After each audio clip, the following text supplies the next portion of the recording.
Everybody talks about how COVID changed the alcohol industry, and they talk about all the things that changed in COVID, but nobody's really talking about what happened after COVID and the lasting effects. So let me tell you about these 5 things that have changed in the industry since COVID. So number 1, distributors are being more selective than ever with the products that they carry. Why? During COVID, bars and restaurants were shut down, so distributors were carrying a lot of stock. It also gave them time to look at what they were carrying. So how has that changed now?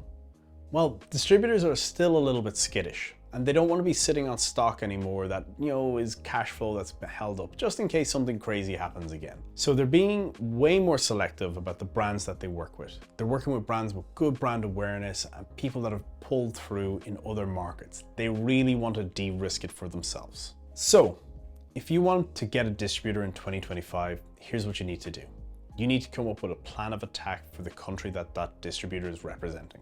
You need to work hand in hand and show that distributor that you're as committed to them as they will be committing to you by buying your stock. That you're not just going to say, hey, have my stock, this is your problem, you sell it now. That you're going to work to sell through and get people to know about your brand in their market. So point number 2 is people's buying habits have changed. So in 2020, with bars, restaurants, and everything being shut down, like you couldn't leave your house pretty much in some places, people got used to buying online.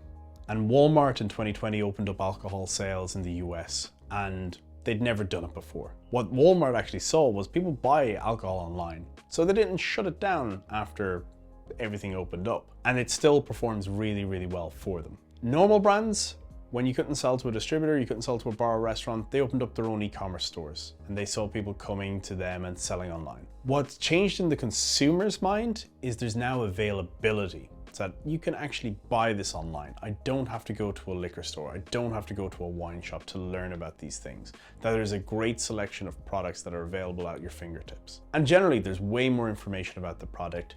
You've got people talking about why they make their product, what makes it so good. You can do your research. It's not just a sticker on a bottle that you've got a gold medal, that you can actually have sommelier reviews and actual real people reviews. And that's one of the things that about buying online that has really changed. People are now used to it. It's become common behavior. In fact, when I buy booze, I only buy online. So point number 3, the market is down. Everybody's talking about how they're doing 20-30% less volume. And what the really interesting part about this is people are drinking less, but they're drinking way more premium spirits. So when you look at the market as a whole, the value of the market has gone up, but the amount of booze that we're selling has gone down. So what does that mean for you? So as a small premium producer, now is a great time.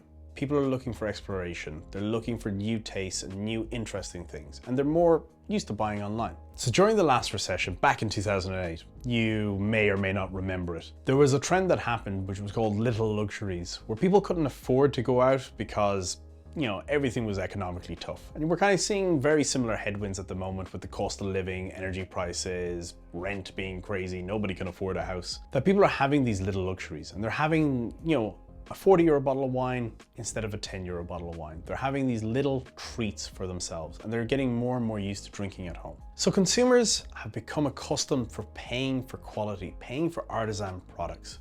They're having their little luxuries and they are so used to buying online because they've become accustomed to it since COVID. So all the data is pointing to consumers are now consuming less but buying better quality.